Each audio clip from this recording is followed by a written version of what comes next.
আসসালামু আলাইকুম এভরিওয়ান। আজকে আমি আপনাদের বাঁধাকপি বা পাতাকপি যেটাই বলেন না কেন সেটা পাকোড়া বানিয়ে আপনাদের দেখাবো। এই জন্য একটা বড় সাইজের বাঁধাকপিকে কেটে প্রথমেই ধুয়ে নিচ্ছিলাম আমার যতটুকু দরকার ততটুকু।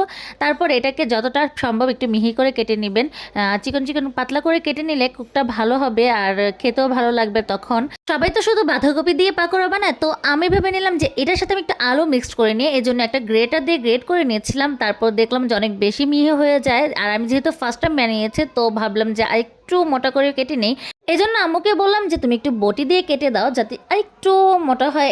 তারপর আম্মু এইভাবে কেটে দিল। আম্মু কেটে দেওয়ার পরে আমি এটাকে কিছুক্ষণ পানি ঝরানোর জন্য রেখে দিলাম। দেখলাম যে না, পানিটা আছে এখন, আর পানিটা থাকলে আপনার এটার মধ্যে যে একটা ক্রিস্পি ভাব থাকে এটা হবে না। বেশি পানি থাকলে সমস্যা হয়ে যায় ভাজতে গেলে তখন। তারপর আমি কি করলাম, এটাকে লবণ দিয়ে একেবারে একটু চটকে নিলাম।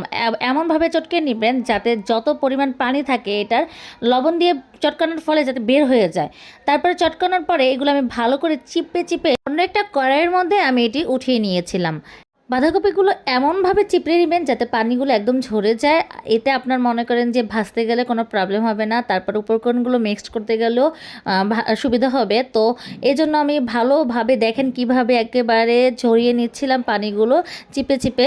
তারপর বিভিন্ন উপকরণ যেগুলো দরকার, যেমন ধনিয়া পাতা, কাঁচামরিচ, কর্নফ্লাওয়ার, আটা, ময়দা বা বেসন, আপনি যেটাই নেন না কেন, গরম মশলা, গোলমরিচের গুঁড়ো, ধনিয়া গুঁড়ো, ডিম, পেঁয়াজের কুচি, আদা রসুন, যা যা প্রয়োজন ছিল সমস্ত উপকরণ আমি একে একে পাত্রের মধ্যে সব নিয়ে নিচ্ছিলাম। এতে করে এটার একটা সুন্দর ফ্লেভার আসে।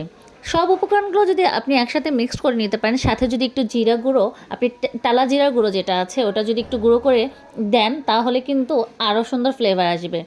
আর এই রকম জিনিসগুলো আসলে শীতের দিনে এই সবজি আমাদের ঘরের সবাই থাকে, তো এক এক দিন এক একটা আপনারা বানিয়ে খেতে পারেন। যারা সবজি খান না তাদেরও ভালো লাগবে আমার মনে হয়। এগুলো উপকরণ একসাথে মেশানোর পর যদি আপনি দেখেন যে না, আপনার এখানে আর কিছু আটা, ময়দা বা বেসনের প্রয়োজন, তো আপনি আপনার পরিমাণ মতো সেখানে মিক্সড করে নেবেন। আমি প্রথমেই দিয়েছিলাম, ভেবেছিলাম হয়ে যাবে, তারপর দেখলাম যে না, আমার আর কিছু আটা বা এখানে ময়দা মিক্সড করার প্রয়োজন, এই জন্য আমি আবার মিক্সড করে নিলাম।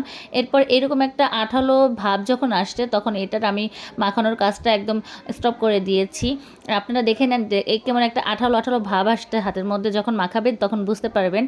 মূলত পেঁয়াজি স্টাইল বলেন, পাকোড়া স্টাইল বলেন, এরকম একটা শেপ আসলেই আপনি বুঝতে পারবেন যে আপনার মাখানোটা ঠিক আছে।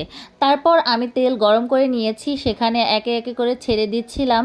যতটা সম্ভব একটু দূরত্ব মেনটেন করে তারপর পাকোড়াগুলো ছাড়বেন, তাহলে দেখা যাবে কি একটার সাথে একটা লেগে যাবে না। আর যখনই দেখবেন এটার একটা ব্রাউনি ভাব চলে আসছে তখন এটা নামিয়ে নেবেন। নামিয়ে গরম গরম তেঁতুলের সস অথবা টমেটো সসের সাথে পরিবেশন করবেন।